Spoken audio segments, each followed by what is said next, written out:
Welcome, everyone, to Creating a Family. Talk about foster, adoptive, and kinship care. I'm Dawn Davenport. I am the host of this show, as well as the director of the nonprofit creatingafamily.org. Today, we're going to be talking with a panel of adult transracial adoptees. They are the real experts on adoption, and we're going to ask them to teach us about adoption. We will be speaking today with Nathan Faust. He is biracial, black-white, and was adopted as an infant by white parents in an open adoptions in the northwestern part of the U.S. We also have Rosie Jones. She is a transracial adoptee born in China and adopted by white parents in the U.S. And she wrote a wonderful guest article for the creatingafamily.org called Home is Where, sharing her search for identity. I strongly recommend everyone, and we will link to it in the show notes here.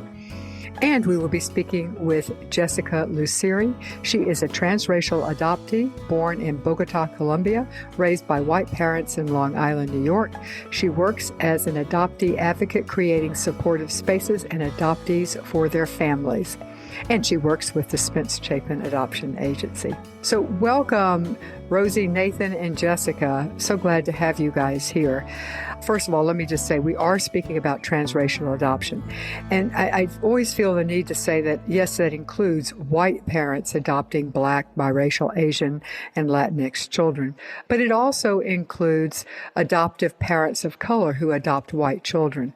And so many of the issues are the same. So with that disclaimer, let me jump in. I think it would help to begin with just to ground us in who you guys are.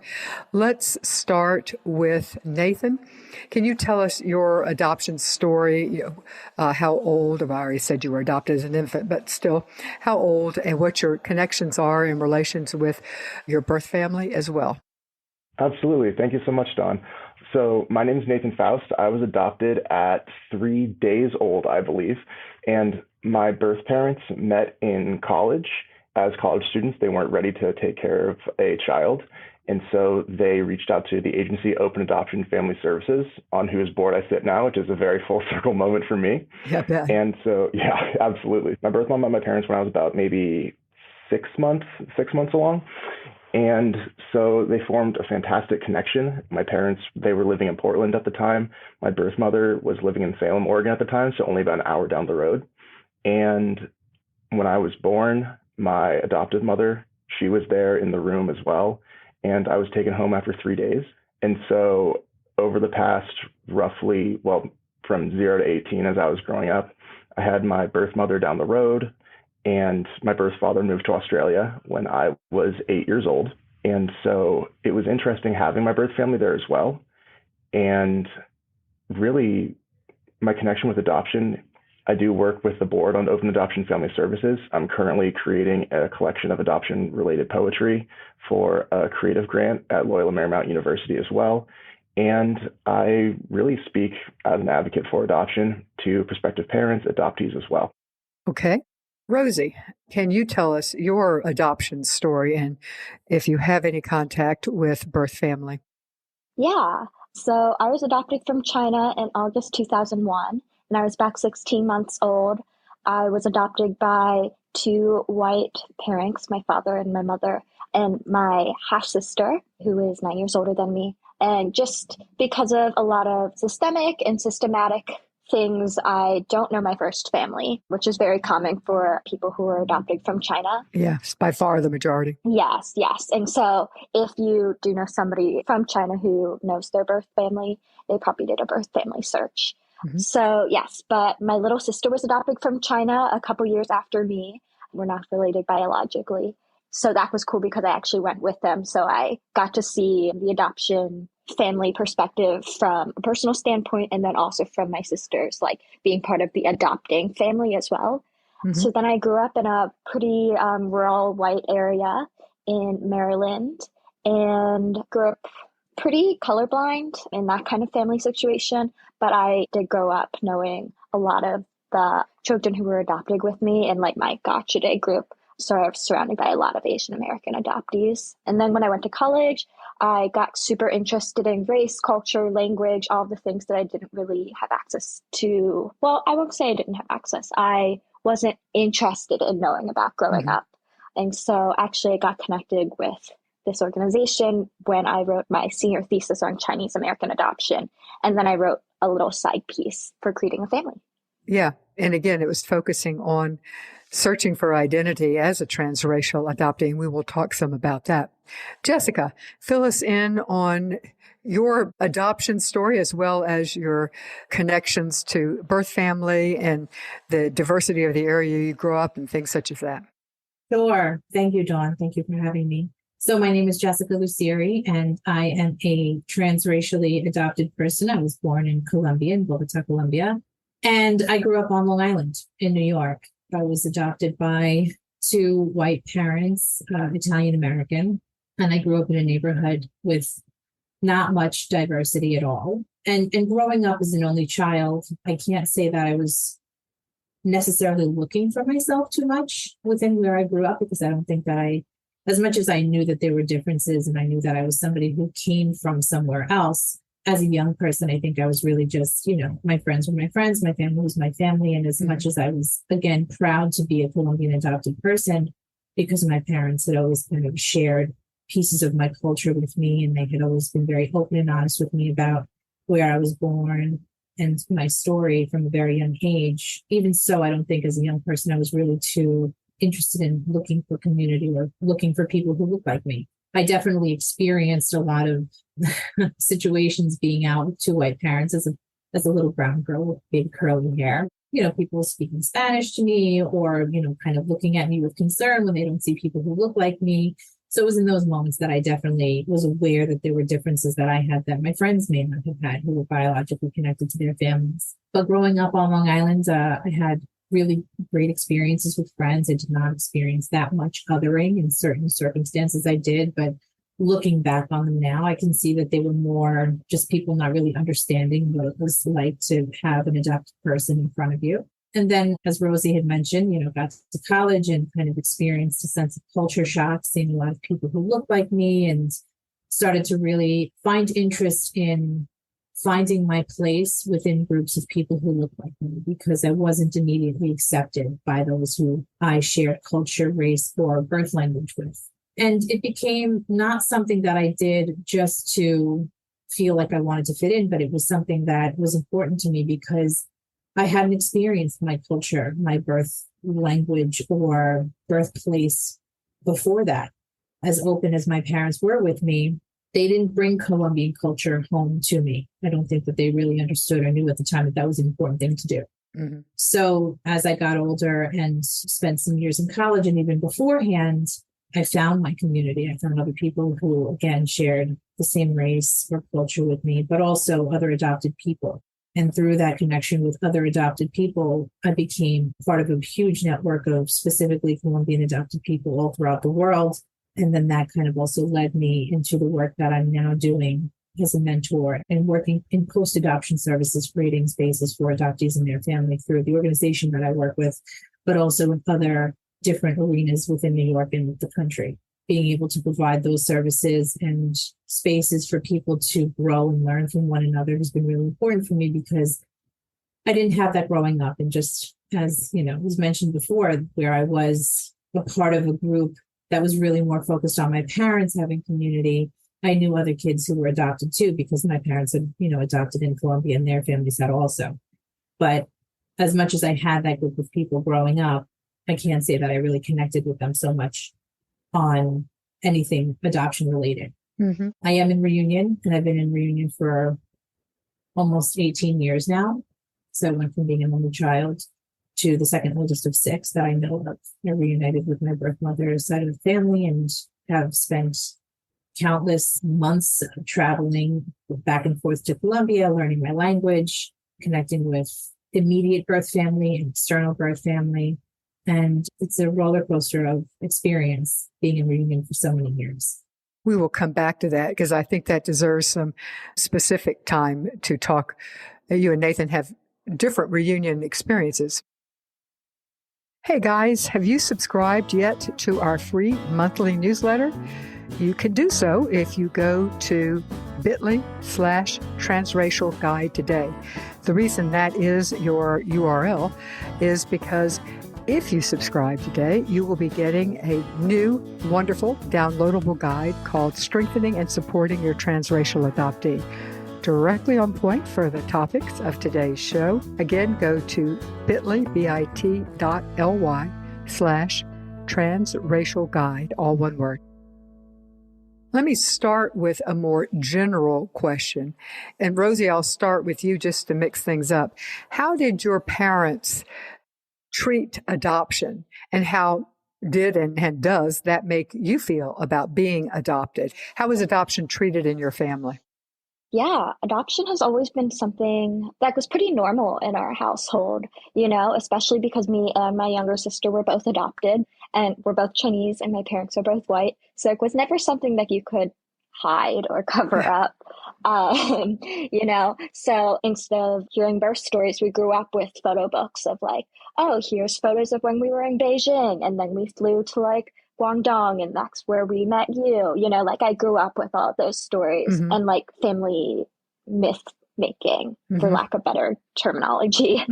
So yeah, like we had scrapbooks because my mom was a scrapbooker. And then we also had a lot of books written by other adoptive parents, and they were never really exactly the same as ours, because international adoption varies so different from country to country. But like it still exposed us to a lot of adoption stories.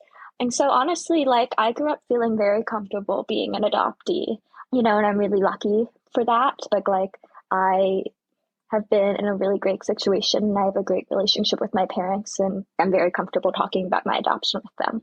And they were, it sounds like, as well. Nathan, how was adoption treated? Are you the only adopted person in your family, or do you have siblings who are also adopted? And how was adoption treated in your family? Absolutely. So both my parents are white, and I'm half black, half white, but generally present black. So they couldn't really hide it from me. So I'm the only child through my parents, through my birth family. I have two younger half brothers and one older half sister, but we didn't grow up together, ages far apart, stuff along those lines. So I consider myself as an only child growing up. And so my parents treated adoption incredibly, incredibly normally. Because my birth family was roughly an hour down the road, they also wouldn't exclude them from my life, of course. And so truthfully, it wasn't until I was about 7 that I realized that other people didn't have a second set of parents, that other people didn't also have birth parents. I remember having that conversation with my mom because my best friend looked exactly like his mom, like blue eyes, blonde hair, everything. And I just thought, wow, it's strange they look similar, right? And my mom then had to have a conversation about how genetics work. So adoption was always treated with a lot of respect. There was always space in my life for my birth family as well. And I give my parents a lot of credit for that, especially because as a kid, I'm sure there were challenges that I don't know about today and definitely didn't know about back then. So how this made me feel about being adopted overall, I would say is I felt special. I felt prioritized in a sense, but more than anything else, I guess I felt chosen in a way where my parents picked me in that case. And did that put additional pressure on you? Because that's not a uncommon narrative, perhaps a little less now than it used to be. But part of the issue is that if you're chosen, you could be unchosen, or that's one of the concerns, or that it puts undue pressure on the child. Did you feel any of that?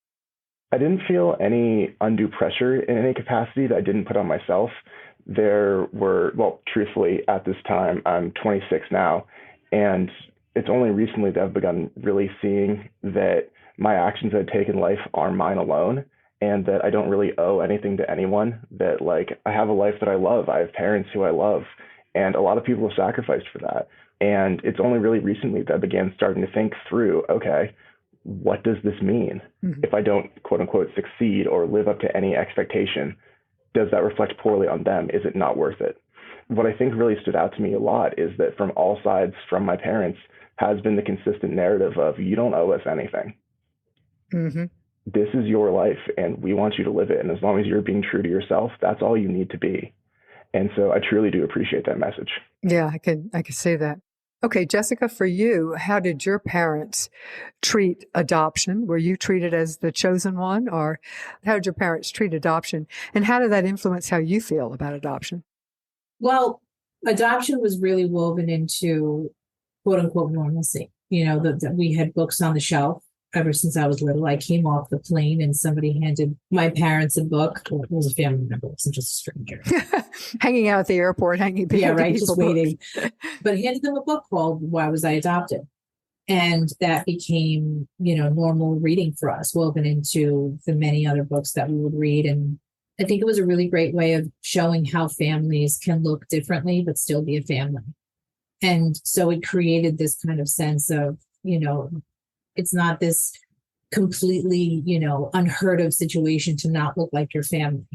And, my parents indulged me. They answered questions when I had them. They were very open and honest with me from a very young age to say, if you were ever interested in learning more, or maybe one day finding them, we're here to support you. We're here to give you the space that you need if you want to stay, or if you want to. So they gave you full permission that they weren't going to be challenged by that. Okay. Totally. I mean, I think there has to be, and I applaud them for this, as parents in the early 80s, who were adopting a child from a foreign country. I think there was an understanding that there is always going to still be a connection to biology, and to biological family, and to that interest of knowing where you came from and who you look like. And so with that kind of being the undertone, I think they always made space for those questions. They always made space for that part of my life they may not be able to answer all the questions for, but offer support, even in not knowing how uncharted those waters may be one day. Mm-hmm. But I was very proud of being a Colombian person. I was very proud of being somebody from somewhere else. And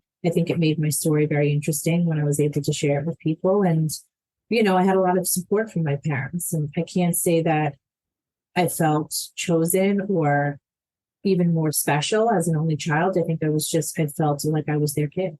Mm-hmm. And I really appreciated that, again, that they indulged me in all of the differences that I mm-hmm. presented that were not a reflection of who they were as people. How did they treat race? Now, we've talked about how they treated adoption, but how did they treat race, and specifically your race, and your race being different from theirs? We didn't really talk about race. It wasn't something that came up, I think, especially in childhood and early adolescence. I didn't think it was something that I was necessarily focused on. I was a young person who was just interested in being friends with my friends and not really thinking too deeply into it. These are different times that we're in now. Mm. And I know kids are thinking about these things a lot earlier than I probably was. But, of course, I would make reference to the fact that I have darker skin than my parents, and my dad would just kind of be like, well, he's Italian. So he'd be like, oh, in the summer we'll look more alike because he'd be a tan. Mm-hmm. It was those kinds of overarching, very it doesn't make a difference how you look. It's more that we are a family. And I can say at some point, I definitely wish that they had incorporated some more conversations about culture and race into our family. My parents are both gone now, but I can't imagine what having these conversations would have been like, and how we could have reflected back on my childhood a little bit more differently had those conversations been had. Mm-hmm. Nathan, what about you? How did your parents treat race in general and your race in specific? So growing up in Portland, I believe at this time, Portland's grown more and more diverse as the years have gone by, but growing up in the state, it's commonly known as one of the whitest cities in America. And so I believe it's over 70% white right now. There's consistently been less than a single-digit African-American population. And due to the history of the state, the African-American population of Portland has been gathered generally into one rough area. And so race was interesting for me because growing up in Portland, not living in said area, it was still a space where I felt welcomed and where I felt accepted as an individual and as my own person, which is what I really appreciated about the city. But I believe that there were going to be aspects of race that my parents weren't going to be able to teach me. They gave me a phenomenal life, but they don't know what it means to be a Black man in a major city, especially a Black man in a major city, which is predominantly a different race. And so race was always given the utmost respect and given the most seriousness. It was never hidden from me about my race, what it means. After Trayvon Martin was murdered, my mom had a long conversation with me about keeping my hood down whenever I wear my sweatshirt out and stuff along those lines as well. Although when it came to it and growing up, I had to find a lot of things myself, whether that came from looking for mentors or turning to media and culture, which can be misleading a lot of the time, and figuring out for myself what it means to be a Black man, especially a Black man in America. And I believe that my parents did a phenomenal job, especially showing me the importance of race in the world and significance of who I am. But at the same time, there were going to be some lessons that they weren't going to be able to teach. But thankfully, they understood that as well and helped me look for mentors and find people when I was growing up.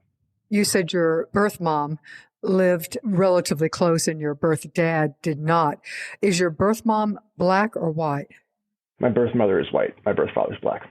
And so your birth father was not so much a part of your growing up because he was living across the world? So he wasn't in a situation to meet me until I was around 8 years old. And then around that time, he met the love of his life and moved to Australia. So we weren't able to have a lot of like physical time and connection together.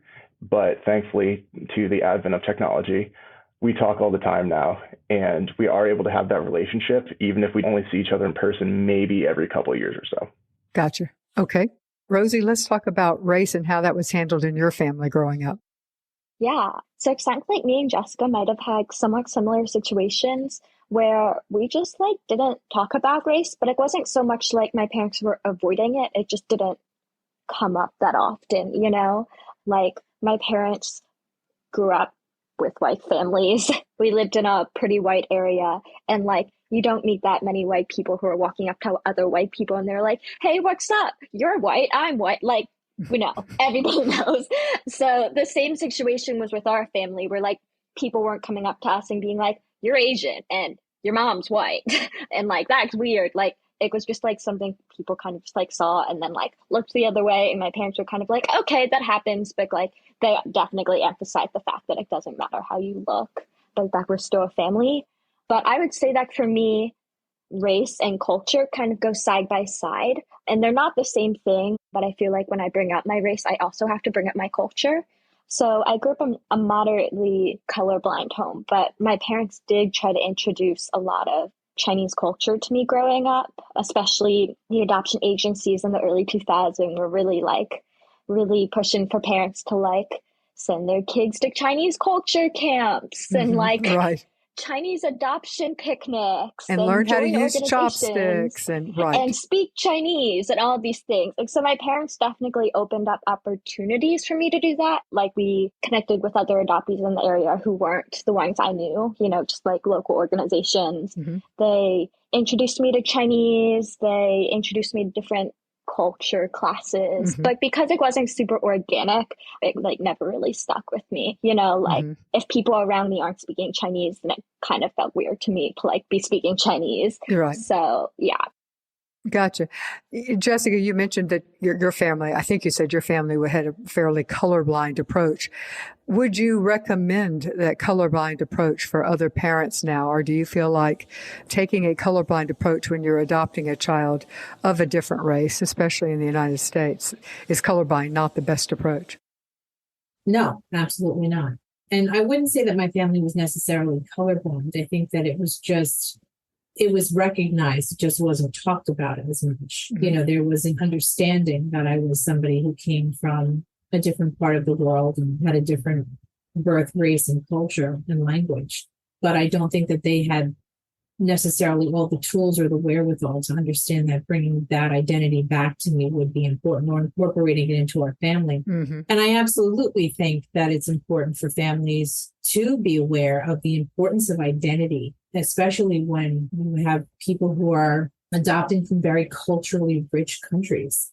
You know, my advice to parents that I give all the time, people who are adopting, is to incorporate that identity, that culture into your family before you bring your child home. That way they grow up knowing that you have taken on part of their identity as much as they're incorporating your identity into who they are. I think it helps to make a much more well-rounded experience for everyone. There's a connectedness that happens when there's an understanding that one day can come where they have questions, and why not have some of those answers and say, hey, here's some answers. Here's what I can show you. Let's go find the rest together, you know? And I think laying that foundation and that groundwork again, that understanding and that appreciation really helps for that to create stronger families and stronger bonds and a stronger connection from the child to the parent. Mm-hmm. Mm-hmm. Yes, I see that. I want to tell you about Creating a Family's interactive training support curriculum for foster, adoptive, and kinship families. If you are running a support group, I cannot think of a better resource. If you are running trainings for foster, adoptive, or kinship families, I cannot think of a better resource. It's a video-based curriculum, but there is lots of participation. There's lots of pauses for discussion because that's really where people learn. So you can check it out by going to our website, creatingafamily.org, hovering over the word training, and then clicking on support group curriculum. Okay, Nathan, I want to shift now to talking about racial identity. Was it a struggle for you to identify as a Black man when you became a man? Let's start actually by talking about the college experience, because I do think that's commonly not a challenge. It's potentially a challenge, but it's certainly an area of growth for many transracial adoptees. We always say that no matter where you live, you run in the same circles. So after a very short time, you as a transracial adopted person, you no longer stand out. We talk about conspicuous families, and you do when you go outside somewhere new. But when you're running in your same circles, going to the same grocery store, going to the library, same school, whatever, you become old news. And so you're under the umbrella of your parents' identity.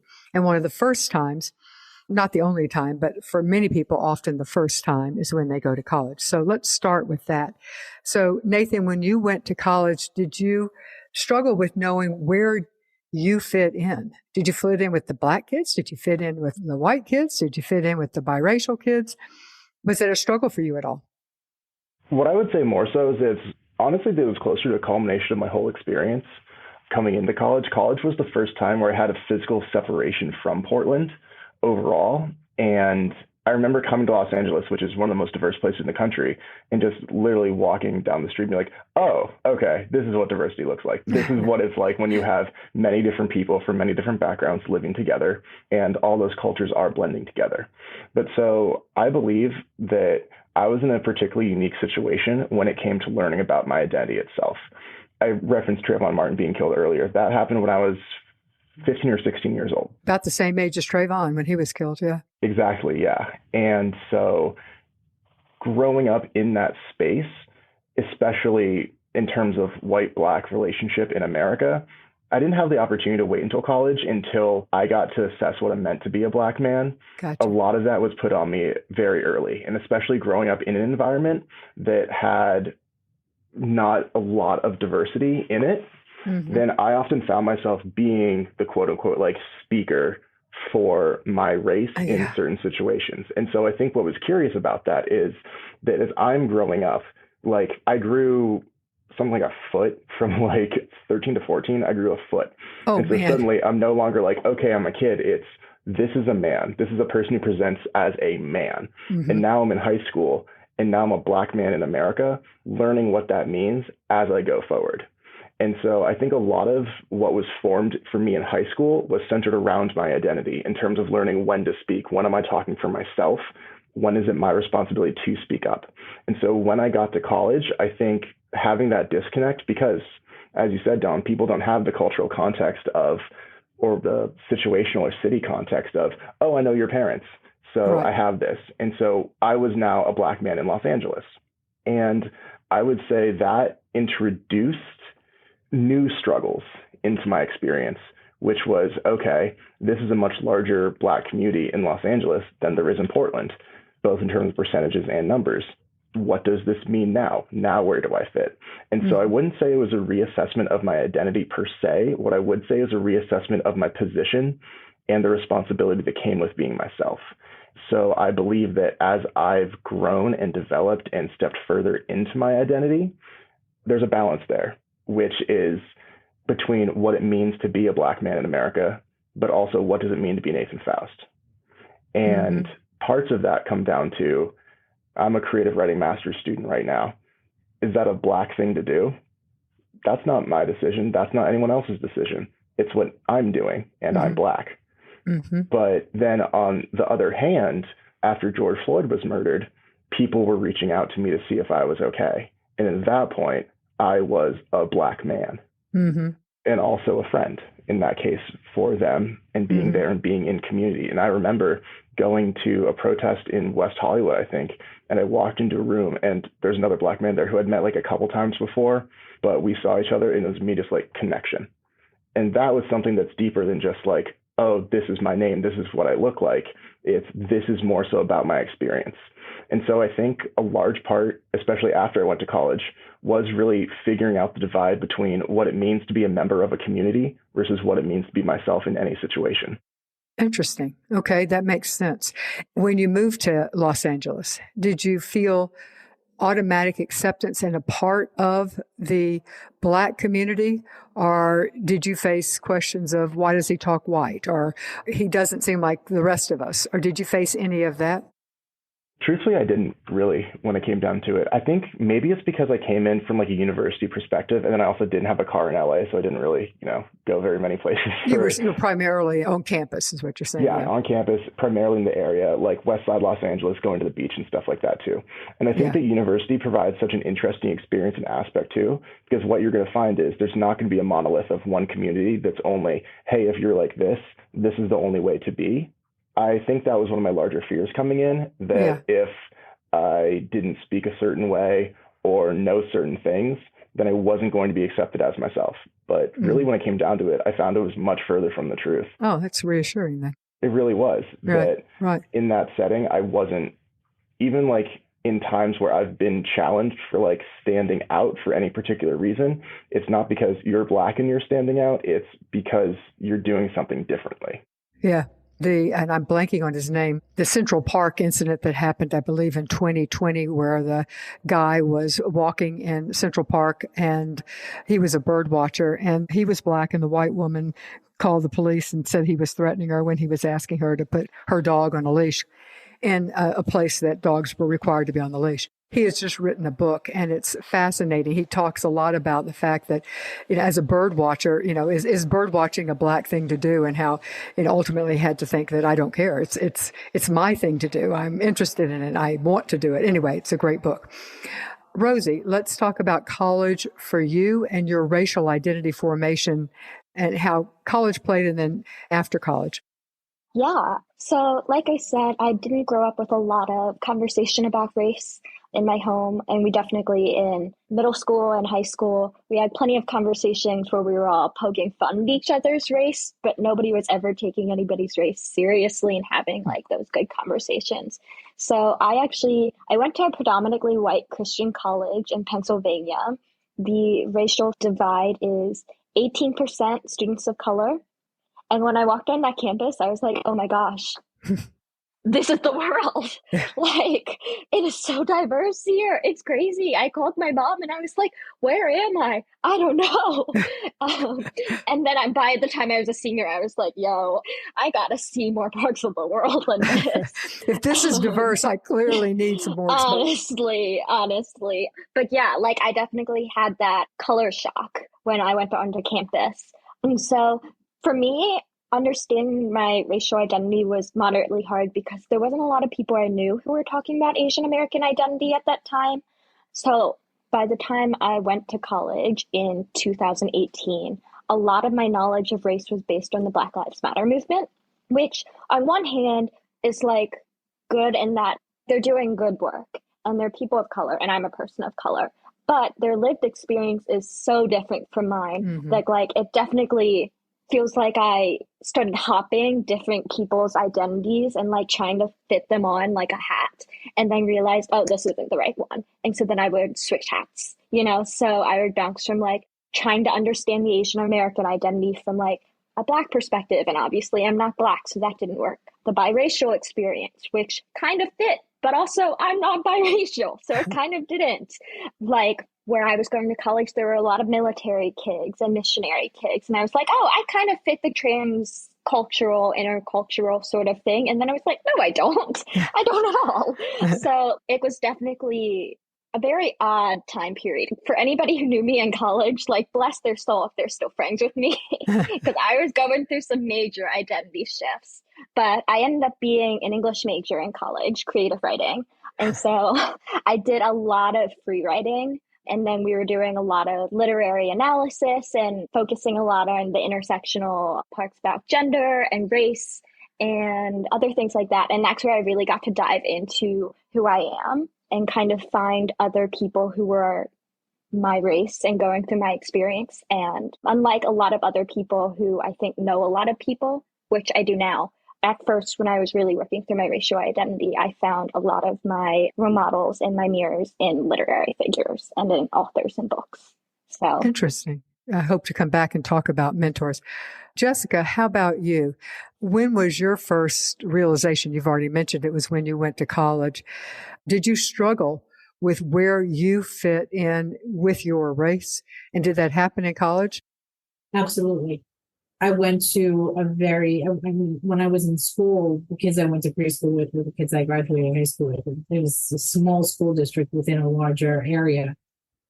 But I didn't have much exposure socially except for like camp to other kids. So when I got to college and it was this melting pot and, going to school in New York City, it was, there's people from all around the world and trying to figure out where you fit in and who you could identify with and who would accept you.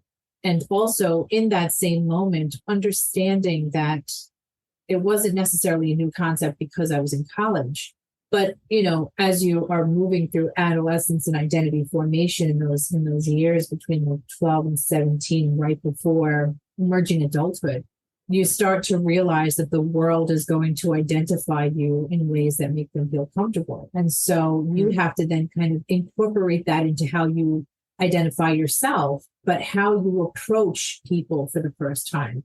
What are they kind of expecting? I think, especially for those of us who are transracially adopted, who may not have names that match how we look, sometimes there's this sense of, I have to explain myself to this person because they're going to be looking at me like, oh, Siri, is that Italian? They're trying to put you into a place. So imagine doing that while you're, having your first experiences away from home in higher education, trying to make a name for yourself within the work that you're doing in school, and also meeting new people and trying to have as much of a fulfilling college experience as possible, but having to always kind of appease people and make the situation more comfortable by incorporating this assumption that they may be making about you, as well as trying to present yourself as to who you are and who you're becoming. It's a lot of work. Yeah, it's a lot to put on anyone. Right. To say nothing of an 18, 19, 20-year-old. Yeah. You said something a minute ago about one of the things you had to figure out was who would accept you. What did you mean by that? I mean, just because I may find a group of people who look like me doesn't mean that I'm accepted into that group. And I experienced that. And what it really, again, drove me to do was to not just find my way of putting my feet in the ground and saying, you know what, I do belong here. It was me more saying, I do have work to do. I don't know what these people know about the things that they want me to know about. Culture, where's your accent? Where's your language? Why can't you speak Spanish? Why don't you know about Colombian culture? It just inspired me to realize that the world is bigger than I had experienced it. And so I wanted to feel like I could sit in that room. And it didn't just come with saying I was born in this country. I was born in Colombia. I can be in this room. When I used to speak on panels at that time, I would say sometimes it felt like I was false advertising. People would look at me and assume something, and I may not be able to have all of this intellectual or lived knowledge and experience to back it up. And I didn't want to have that experience. I wanted to make sure that, I was learning. If the expectation from other people is going to be on me from an early age to represent how I look, then I wanted to be able to make sure that I was doing the work for myself to know what this represents outwardly. And it was, again, not for anyone other than me, but also just understanding that there would always be a public perception of who I was, and I would have to account for that in my own way of identifying myself as that continues to change. So Jessica, what tools do you wish your parents had, or were your parents even able to have given you the tools? What tools would have been helpful? And maybe another way of asking that is, what tools have you developed on your own? I think what my parents gave me, laying that foundation of openness and willingness to talk and to be there and to say, what we don't know, we're happy to learn with you and try to teach you. And it gave me this experience of learning about my culture, jumping into college classes, kind of redirecting a major to learn about Latin American studies and take all of these courses and bring it home to them. And they were open and they were willing and they were listening. And that openness, while you're trying to figure out who you are and having all of these other simultaneous experiences, but being able to come home and look at my parents and have them understand that I was becoming somebody else in front of them, but with them, was such a welcoming and calming feeling. They embraced the new friends that I would bring home. They would embrace, especially all the new food I was bringing home to them. They really were a part of this journey for me. And I think openness was the real key. I think openness is always the key, because not only were they teaching me about their own openness, but they were teaching me about how to be open for other people. And had I have not had that experience, I don't know if I would have even taken on the emotional and mental and spiritual lift of trying to connect with my culture if they hadn't have laid that groundwork for me. What I hear you say is they weren't threatened by the way that you were growing. Right. And some parents would say, oh, she's growing away from us. Right. But they didn't do that. They said she's growing. She's growing into the person that she's meant to be. And they, sounds like, embrace that new person that you were becoming. But I think that's also the misconception. I think that when people are growing into themselves, adopted or not, it's not growing away. It's about the foundation that you lay down. If parents, my parents never treated me like I was the adopted child. I was their kid. So because I never felt a difference, I never felt this feeling to have to prove them closer or further away at any point. And they knew that they were right there with me. My mom was my mom. My dad is my dad, and, I don't think that they ever had a real worry that I was going to grow in a different direction and not bring them with me. Mm-hmm. I want to circle back to mentors. I loved what Rosie said about finding mentors in literary characters. That is such a creative, when faced with not having a lot of mentors of your race, what a creative way of finding them. Nathan, you said that you went out of your way to find mentors, I assume same race mentors. How did you find them? Not just in high school, but just throughout life. Well, I think the most important thing for me was recognizing who I was first, and then looking for people in terms of, at least around my identity, in terms of looking for people who were going to be able to speak to those things. So I love playing basketball, still do. And so when I got to high school, I joined the basketball team, and there were two older Black guys on the team. And so I made a cognizant effort to really just be around them.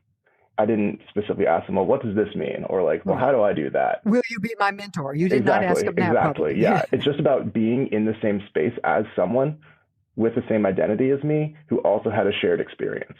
And so I think what that really showed me is that in any space that I'm going into, I can be myself. But then from there, if someone's coming in, I'm going to be able to be there for them in that space. One of the times that stands out to me the most was when I joined my fraternity in college, where I joined a social fraternity. People from every race were in the fraternity themselves, and there was an older Black guy in the fraternity as well. And he took me to the side during the recruitment process and just said, look, even if you don't join us, there are going to be questions you have about being in a fraternity in this college setting, especially like looking as we do. So if you have any questions, this would be a fantastic time. And so there have been times where people have like taken me up, pulled me aside, and I did the same thing for all my years of college as well. Whether or not a person joined our chapter, it was just during the recruitment process, there's going to be questions that you have that I'm guessing other people here aren't going to be able to answer. So this is a time for that. And so I've had like a fantastic opportunity. People give me those chances. The same thing with professors as well. Professors, teachers, really, when I find a person who looked like me, but who also had a common interest, it was that I knew could bring us together, because in that space, it's not just also Black. This is going to be fantastic. It was, I know we're in this space together, centered around something that we both like and enjoy. Because in that case, it speaks to them as an individual, not just me seeing another person of color and believing immediately they're going to be the perfect person for me. Mm-hmm. In some ways, that's limiting. Just because of the color of your skin, we will automatically have something in common. We will automatically want to be together. That's stereotyping of another sort. Yeah. In some capacity and situations, it works like that, where, I mean, I was at a conference a couple weeks ago and didn't really know a lot of people. And then I saw another Black guy and was like, this will work. And so just wandered over because we had something in common. But then also at the same time, that's not how every situation is going to be. And so in some cases, it's not safety per se, but comfort, in the sense of, okay, here's another person who shares this with me. Here's another person who, even if we're incredibly different, has gone through the same or a similar experience in being in this space. But also at the same time, when I'm in a space for a longer period of time, having someone there with that specialized experience that I was able to connect with, that was incredibly beneficial. Mm-hmm. I hope you are enjoying this conversation as much as I am. I'm learning a lot as a transracial adoptive parent. So if you appreciate this content, you'll be happy to hear about 12 free courses we're offering at bit.ly/JBF support, bit.ly/JBF support.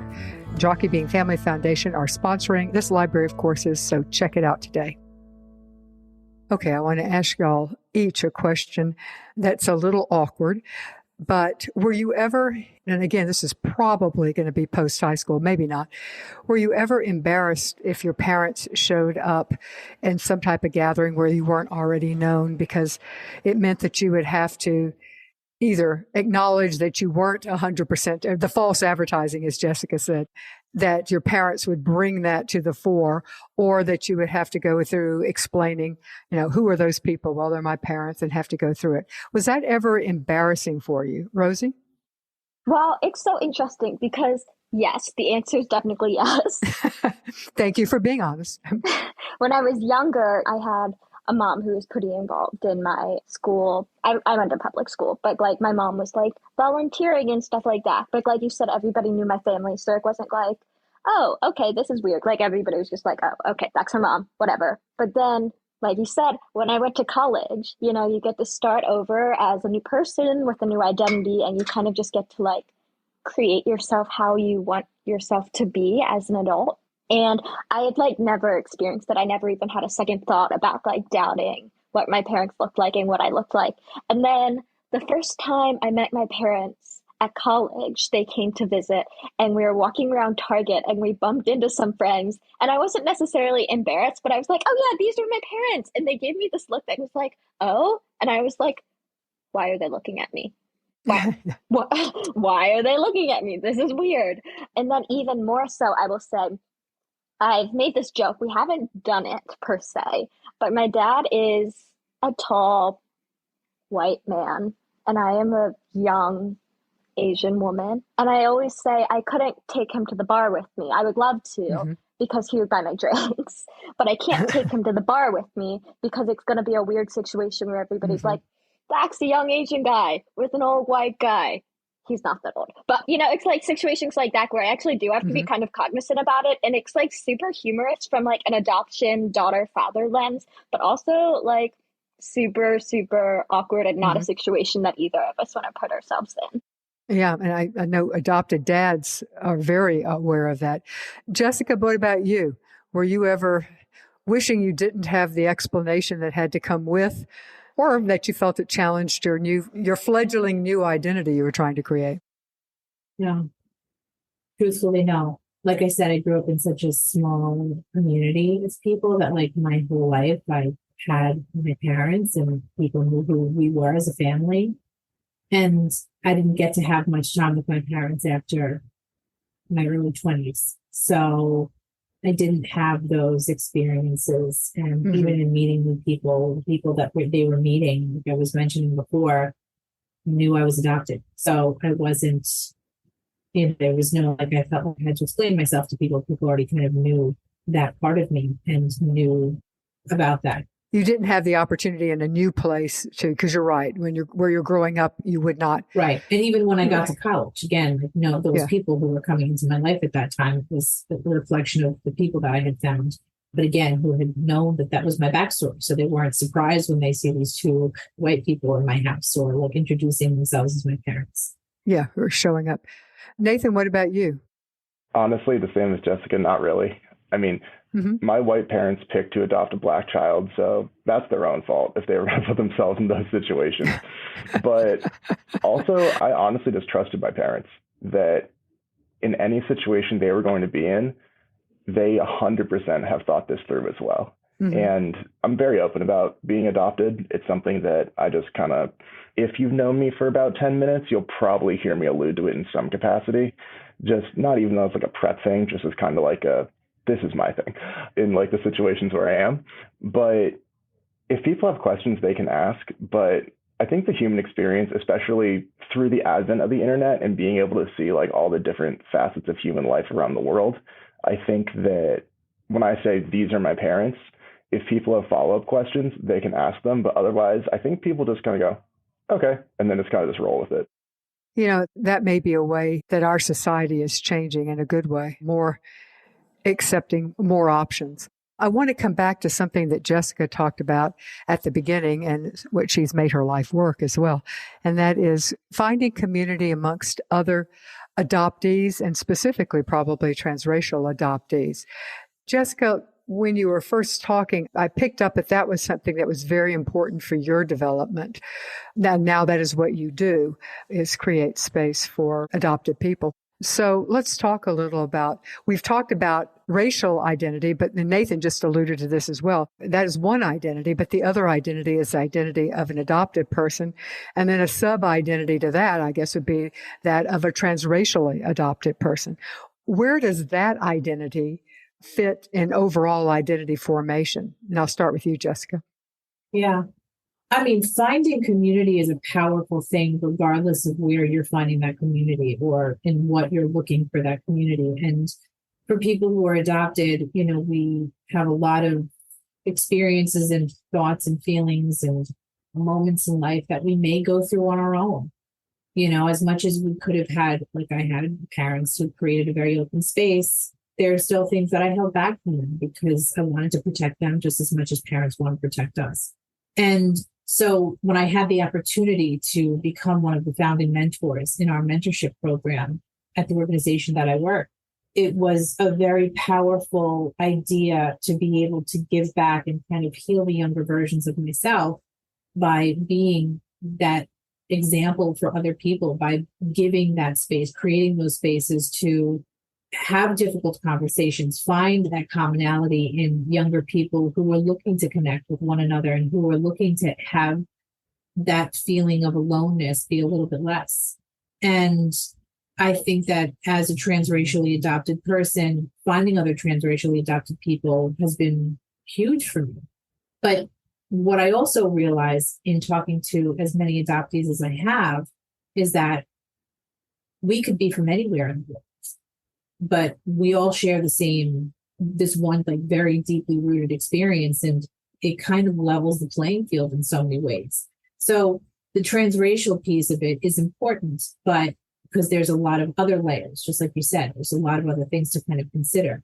But at the same time, it doesn't make me feel that much more different from a domestically adopted person who may not have some of the challenges of being disconnected from birth country or culture or language. Commonality being that you are adopted is strong. Yeah. And it's impactful. I mean, it's to be in a space where we're able to have conversations and hear from one another and just listen. It's, you know, it is a very big and life-changing experience. And I've got to do it for 20 years now and continue to. And it's been really wonderful. All right, now we're going to do a round robin of tips because most of the audience who will be listening for this is going to be parents. So they would like to hear tips. What would you tell parents who are either considering transracial adoption or in the midst of already raising a transracially adopted child? Rosie, we'll start with you. Yeah. So step one, which if you're listening to this podcast, you're probably already doing, is to listen to adoptees. So listen to their stories and their experiences and their thoughts, even if you don't agree, just so you know they exist and you know how you can work through how to respond to those personally. because I don't think you want your first experience coming up with like a really hard topic. You don't want your first time you ever hear about it to be with your kid when they're asking you about it. Yeah. So yeah, that would be my first thing. But more importantly, or I guess not more importantly, but for me, like something that's more comes to my forefront is look into the history of adoption in your home country and the country you've adopted from, if it's international, as well as the history of your child's racial and ethnic group in the country that you live in, because there are so many discrepancies, just honestly, in today's politics about different people groups and stuff like that. And like so many of these problems maybe couldn't be solved, but at least could be understood better if everybody just knew their history. So yeah, that's what I would say about that. All right, Nathan, you're up. Tips for parents. I think the biggest ones that come to mind are, first and foremost, if you're choosing to adopt transracially, that is a larger choice than choosing to adopt. Because in choosing to adopt transracially, what that means is that you are going to introduce many different cultural experiences that you may not have had. And so keeping that in mind and coming at it from that perspective, not, oh, I want to adopt a kid. Like really overall, it can't be focused on you. Mm-hmm. It has to be focused on the child and their well-being. And if you may not be the best to give them that well-being, that's not a reflection of you as an individual. That doesn't mean you're not going to be a fantastic parent someday. It's just, I'm bad at math. I'm not an engineer. Mm-hmm. A leads to B.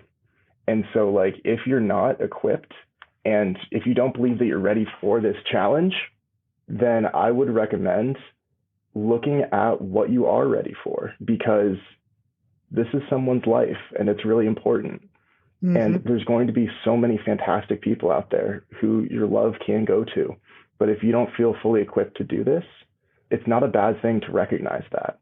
Mm-hmm. How I would also follow up with that is by saying, educate yourself, but also it's completely fine to say, I don't know, let's figure it out.